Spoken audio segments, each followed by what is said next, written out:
ये तीसरा पृष्ठ है ये तौरेत का।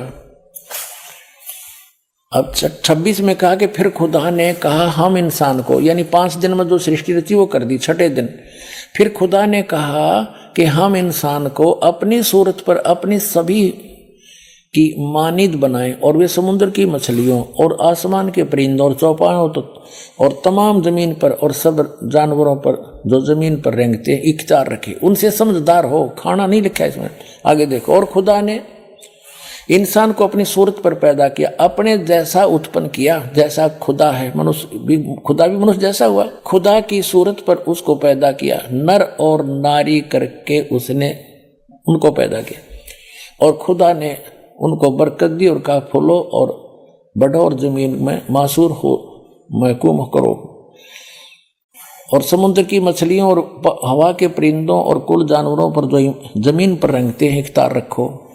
आगे लिखा कि और खुदा ने कहा कि देखो मैं तमाम रुए जमीन की कुल बीजदार सब्जी और हर दरख्त जिसमें उसका बीजदार फल हो तुमको देता हूँ, ये तुम्हारे खाने को हैं। और जमीन के कुल जानवरों के लिए, हवा के कुल परिंदों के लिए और उन सब के लिए जो जमीन पर रेंगने वाले हैं जिनमें जिंदगी का दम है, कुल हरी बूटियां खाने को देता हूं। और ऐसा ही हो गया।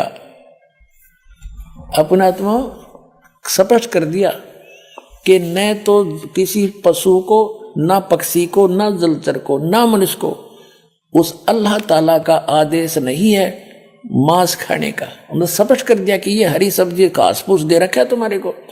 और फिर आगे देखो, और ऐसा ही होगा। और खुदा ने सब पर जो उसने बनाया था नजर की और देखा तो बहुत अच्छा है। और शाम हुई, सुबह हुई, और फिर छठा दिन हो गया। फिर उसके बाद आसमान और जमीन उनके कुल लश्कर का बनाना खत्म हुआ। और खुदा ने अपने काम को जिसे वो करता था 7वें दिन पूरा खत्म किया, और अपने सारे काम से जिसे वो कर रहा था 7वें दिन फारिग हुआ।